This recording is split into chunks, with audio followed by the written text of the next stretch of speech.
We're now beginning the divided kingdom with Rehoboam in the south and Jeroboam in the north, and now because of some infidelity and unbelief on the part of the people. But our text really talks about the king in particular.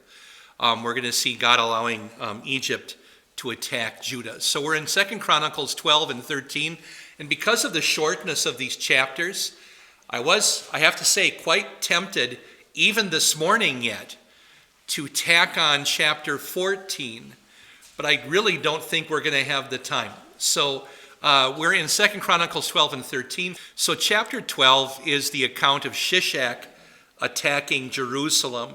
Do any of you recognize the name Shishak?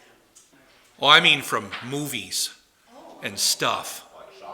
No, I mean from this movie in particular. That's Harrison Ford up there lifting the Ark of the Covenant. This is Raiders of the Lost Ark, the first of the Indiana Jones movies. That is the Lost Ark. And in the movie, they find it. Notice that they haven't bothered to cover it up, which by itself should be bad news, but in the movie isn't. They got the dimensions right here, and the basic overall look of the ark is pretty good. I still think with that remember that the box itself was wood overlaid with gold, but the cover was solid gold, that immense cover. And I strongly think that it would have been quite top heavy. And the poles here, to me, don't look nearly long enough to lift. I mean, if that cover, which by the way, the atomic weight and the general weight of gold is identical to that of lead. If you imagine a lead cover that size, I don't know if two guys could, especially if you look at John Rhys Davies on the left there. He's not really, I mean, his face looks like he's lifting hard, but his hands don't, to me. I don't know. Anyway, it's from that movie. In that film, and I didn't bring a clip or anything like that, but they do mention, when they're talking about what happened to the Ark of the Covenant, there is a question, because up through the reign of Solomon, the Ark of the Covenant is talked about and described and mentioned and so forth. David has all kinds of trouble getting into Jerusalem. Solomon finally brings it into the temple, and then it's never mentioned in the historical sections of the Bible ever again. And it's not in Jerusalem today. It wasn't talked about as being carried off by the Romans when they attacked. It wasn't talked about when everything else was carried off by the Babylonians. So what happened to the Ark of the Covenant? That's a long historical question. And in this movie, Harrison Ford's character mentions that it may have been carried off in around 930 BC it's just a little bit after that, by Shishak, the Egyptian pharaoh. That's our text today, is the attack of Shishak on Jerusalem. So let's get into the text, though, of the chapter. And actually, there's something in the next chapter that makes me question, not definitively, but question whether Shishak could have taken the ark because of something Abijah's going to say in chapter 13. So we'll come to that a little bit later. So let's just get into chapter 12 here. When Rehoboam, that's Solomon's son, had established his rule as king and had become strong, he abandoned the law of the Lord. All Israel went along with him. So normally what we're looking for is he sought the Lord, he went after the Lord. Here he abandoned the Lord. And what we heard at the end of the previous chapter was that for about 3 years, things went well. At the beginning of his reign, do you remember that? And then now, what happens in verse 2 here, in the 5th year of King Rehoboam's reign, Shishak, king of Egypt, came up against Jerusalem because Israel had been unfaithful to the Lord. So theologically, why did Shishak attack Judah and Jerusalem? Punishment. Yeah, God brought him. God brought him up, or permitted him to come up. And here's the verse from the previous chapter. They strengthened the kingdom of Judah and made Rehoboam, son of Solomon, secure for 3 years, because for those 3 years they walked in the way of David and Solomon. So, in the 5th year, they're attacked. What happened in the 4th year? That's when he abandoned the Lord. This is kind of our chronology. 3 years faithful, 930, 929, 928, or 27. And then he abandoned the law of the Lord around 926 or so. And in the 5th year, the spring that would be, that's when the kings go out to war in the Bible, especially this part of the Bible. So the spring of 925, that's our year, Shishak came up against Jerusalem because Israel had been unfaithful. What's the danger when a leader of a group becomes unfaithful to God? The whole group might become unfaithful to God. In our lives, what leaders have the most influence on us? The most theologically, spiritually. I'm thinking our parents. In many ways, we ask our confirmation students, for example, our what are they, 13, 14-year-olds? Write a sermon summary every single week. And if you're not there because you were sick or whatever, bring a note, from your parents, I was sick. And how many of our students have to bring a note saying we didn't go to church? And should I get angry at the student? Because his folks didn't drive him across town or from out of town to come to worship. And the parents will say, and the parents are pretty brash about that these days. We don't go to church. That's how they put it. Like they're almost challenging me. How can you expect this out of my child if we don't go to church? So what's our response? It's online. The whole service is there, and if you don't want to see the whole service, just the sermon is online. They can watch it live if they want to at home, but still give a sermon summary. Or if they go to grandma's church or something, bring something from there and fill out the sermon summary. That's only one small aspect of all of this. But our parents have a profound impact on whether or not we're going to go to church for the rest of our lives. There's a statistic that was done. It was Mr. Steenbach who brought this to our attention maybe 10 years ago, that I forget if it was Gallup poll or whatever it was, but what one factor influences your church going for the rest of your life more than any other factor. It's if when you go to church when you're young, dad sits with you. Or if dad's not available, grandpa. But that's the factor. It doesn't matter how faithful mom is. If dad's not faithful in worship, the kids are far more likely to not be going to worship later in life. And of course, who does that terrify more than anyone else? Pastors. Because how often do I sit with my kids?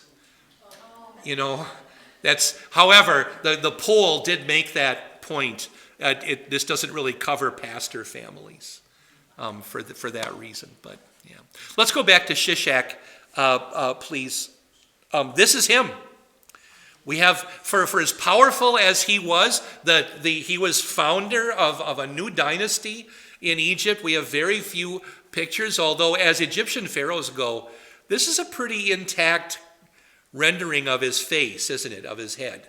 A lot of pharaohs, you've got like an eye missing or just half the face or whatever. But Shishak has, to me, kind of a round little boy kind of a face. The lines around the eyes, what are those? Well, it's eyeliner, but why? It's sunglasses. Not glasses. But they wore eyeliner the same way that football or baseball players wear, it's called eye black. The Egyptians lined their eyes with black paint for the same reason. Because you're in Egypt, you're squinting all the time, so that's what they did. But that's what, it's called the Eye of Horus when they put a design around it, but it's basically just eye black. So it's the ancient version of sunglasses.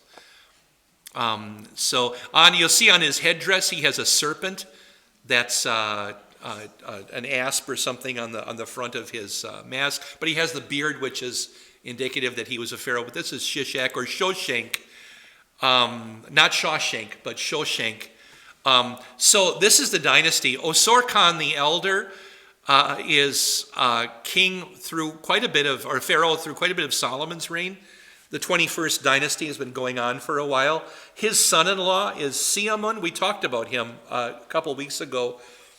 And then there is a pharaoh with a brief reign, not a brief reign, a long reign, 976 about to 943, who is either Susenes II or a combination of a guy named Susenes II and Susenes III, because there's another guy, and they're not sure if it's the same pharaoh or not, so you get mixed numbers there, but we don't have all the newspapers from 10th century Egypt intact.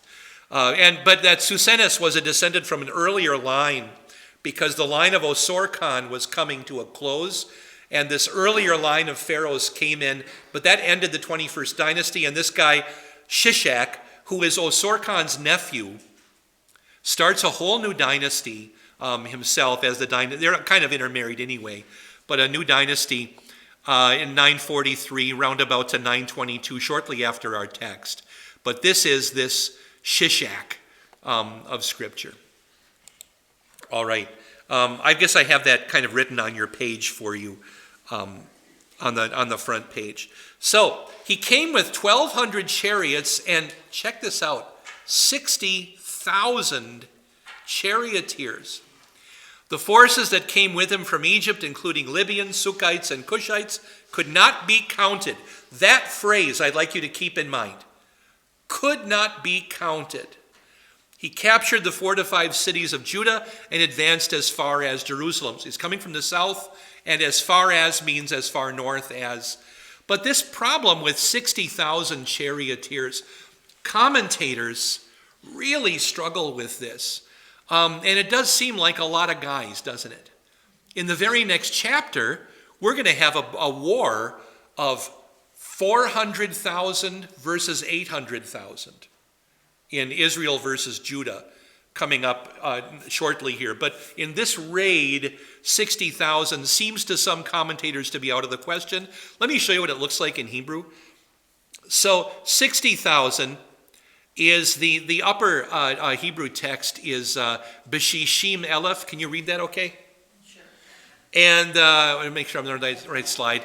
The lower slide says with 6,000, it's from a different passage in Samuel, but it's the same language that says Sheshet Elafim. The word Elef in Hebrew, like the beginning of the word elephant, except that's not Hebrew, it means thousand. So 6,000 Shesh Elef, or 60,000 Sheshim Elef. Okay, so either 6,000 or 60,000.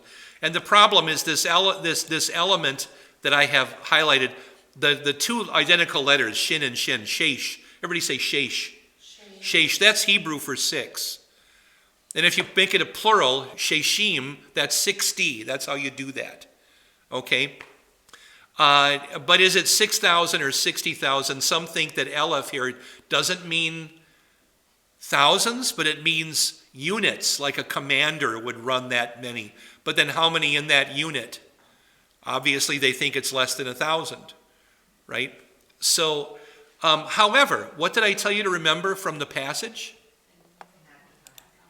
Could not be counted. And to me, 60,000 is more like an uncountable than 6,000. And my understanding of this passage actually comes out of the Battle of Gettysburg. When we were there, my son was on the history tour, we followed him. And anybody familiar with the Battle of Gettysburg? This is 1863, July, 1st, 2nd, and 3rd. On July 1st, the beginning of the Battle of Gettysburg was between General John Buford and the Confederate general who was coming into Gettysburg to steal their shoes. And Buford was a cavalry officer, and he fought with dismounted cavalry.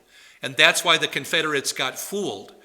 They didn't realize it was dismounted cavalry they were fighting against. And so there was some movement that they weren't expecting to be able to happen.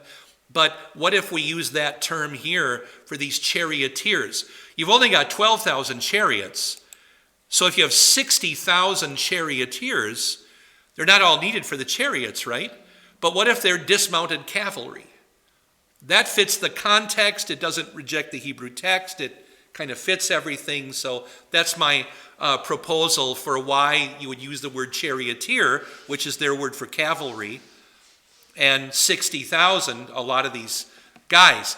And the other issue is they might use the word charioteer, whereas in another context they might use a word unfamiliar to the Hebrews, which would be camel-mounted warriors.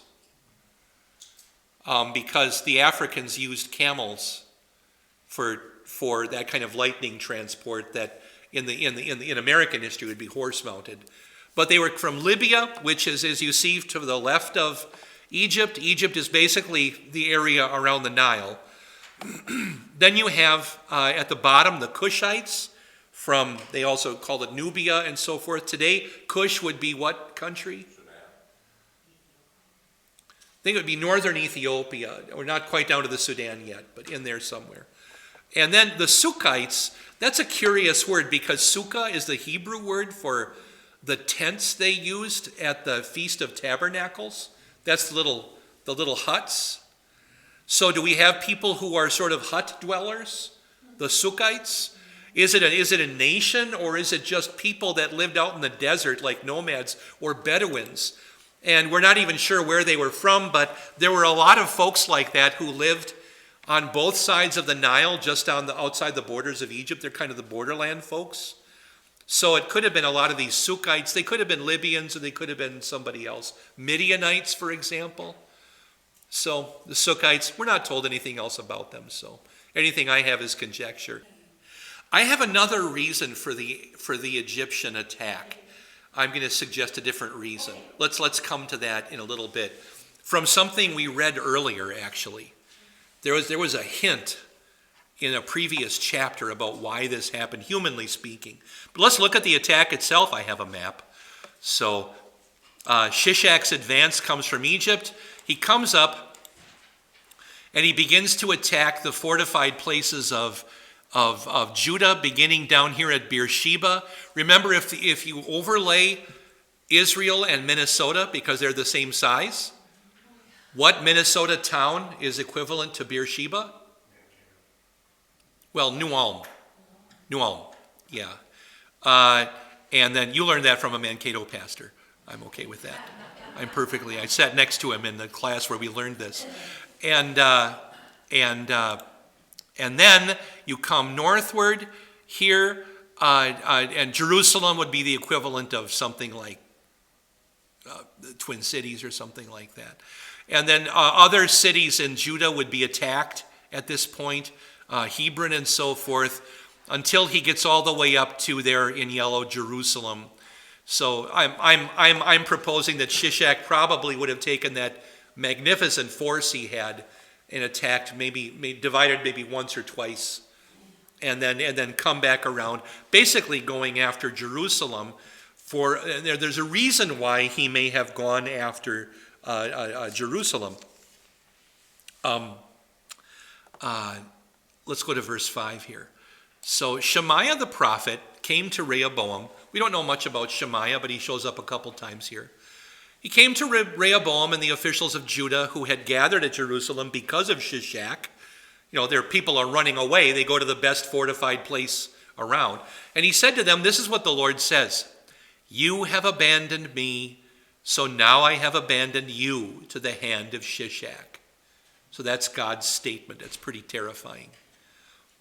And the officials of Israel and the king humbled themselves and said, "The Lord is righteous." So What is this? What would we call it? I think repentance. Yeah. From God's point of view, the attack ends because of the repentance. And let's take a look at what happens here. So the Lord saw that they humbled themselves, and the word of the Lord came to Shamaya, saying, they have humbled themselves, so I will not destroy them. I will give them deliverance in a little while. My anger will not be poured out on Jerusalem by the hand of Shishak. However, they will become his servants. They will learn what it is to serve me and to serve the kingdoms of the foreign lands. Why would God want them to learn that? That's a ways away yet, but I'm talking about this particular generation. If you abandon me, I'm going to abandon you to this king. So which one do you want? Do you want life under me, or do you want life under Shishak? I think that's what God is asking them at this point, is which one are you going to do? So Shishak, verse 9 and 10. Shishak, king of Egypt, came up against Jerusalem. By the way, do you have a problem with him being called king here and not Pharaoh? That okay? Do you know where Pharaoh came from? Pharaoh is Hebrew. The Egyptians got the word Pharaoh from the Hebrews. In the Hebrew of Moses' youth, Paro or Pharaoh meant big house. And it was the nickname that the slaves gave to the king. Oh, he's the guy in the big house. And it stuck. And in Egypt, they kept the name Pharaoh. Although often in Egyptian records, they just used the word Malak or king, which is Melech in Hebrew, the king. And often in the Bible, he's just called king. But sometimes you'll see the word Pharaoh show up again. And it's just that other nickname for the particular king of Egypt. The way some other kings are sometimes not just called king, but they might be called by another kingly title like, well, Lord. I was thinking Caesar, because of the many ways that Caesar shows up in the languages. Caesar, Kaiser, Tsar, it's all the same word. All based on Julius and Augustus Caesar. So it just keeps showing up, though, in other languages. So Shishak took away the treasures from the house of the Lord. There's the verse, right? He could have taken, well, what could he have taken? The treasures from the house of the Lord. All the gold stuff. It could have been the gold, I'll call it the wallpaper, right?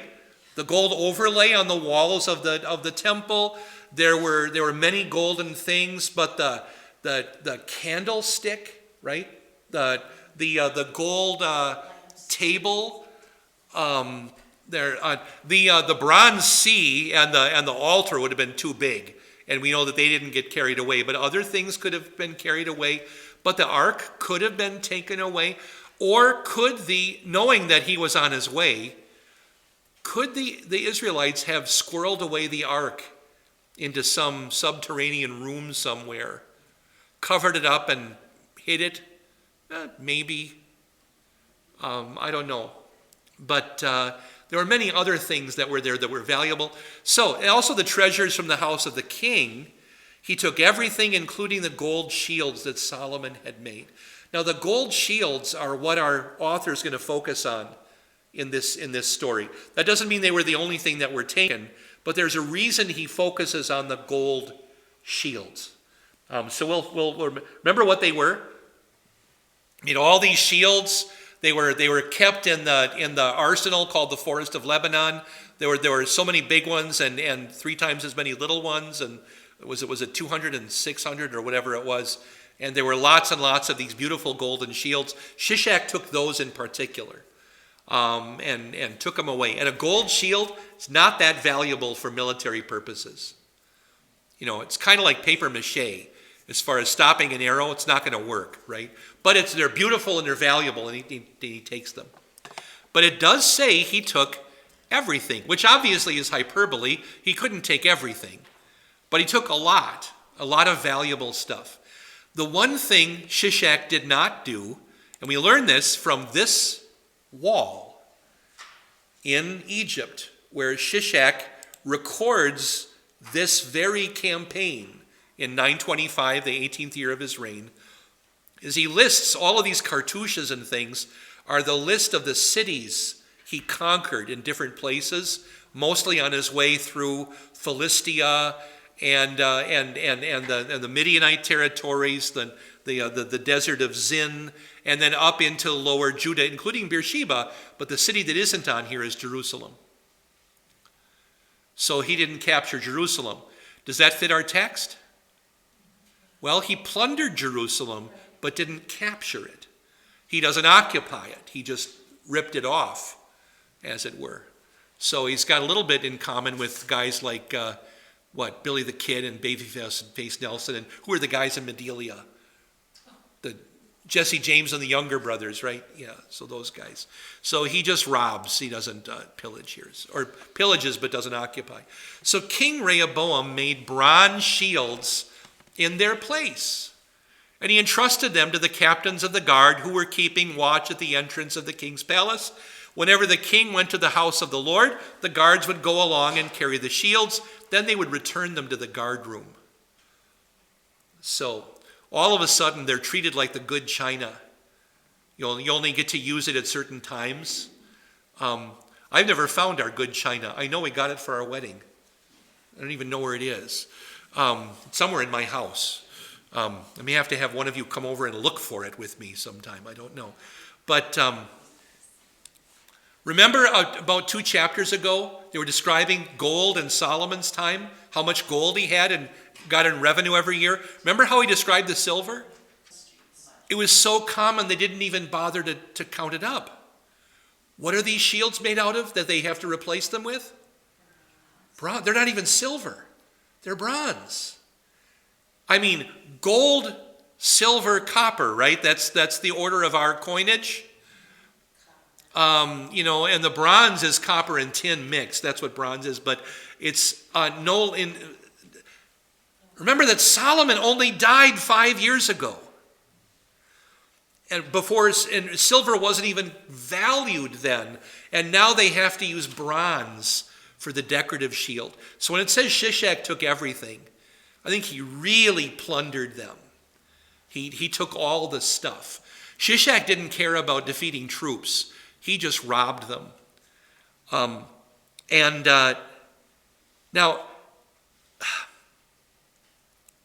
I don't know if I actually have a note about this somewhere. I'm just going to ask it now.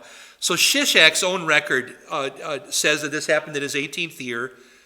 It doesn't include Jerusalem. Why did Shishak have his eyes on Jerusalem?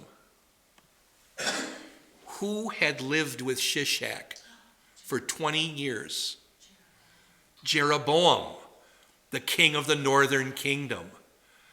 Jeroboam ran away to Shishak, we were told in an earlier chapter, when they were working on Solomon's home, way back then when they were doing the Millo, because the text said at that time, which is about halfway through Solomon's reign, Solomon tried to kill Jeroboam because Jeroboam got this promise from the prophet, you're going to get 10 of the tribes and be king. He ran down to Egypt to Shishak.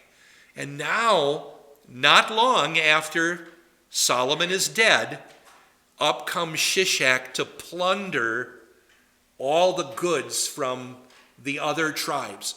Solomon doesn't, notice, Shishak never goes into the north. He doesn't attack Jeroboam. He only attacks Rehoboam in the south. And I think it's because he and Jeroboam were in communication. They were basically allies, and he had learned about Solomon's treasures in great detail. He was one of Solomon's executive officers.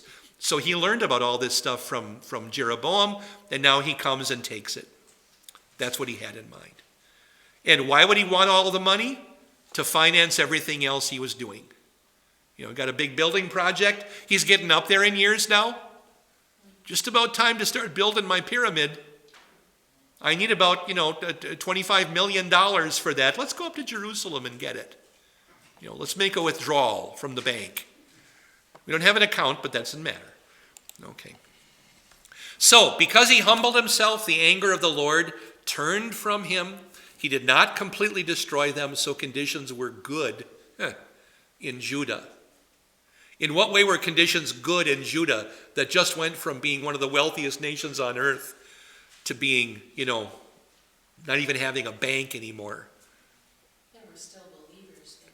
They're believers, they're alive, And priests. they have peace, they have the temple. Yeah, so there's still some good. You've been listening to Invisible Church, the Bible study podcast from St. Paul's Lutheran Church, New Ulm, Minnesota.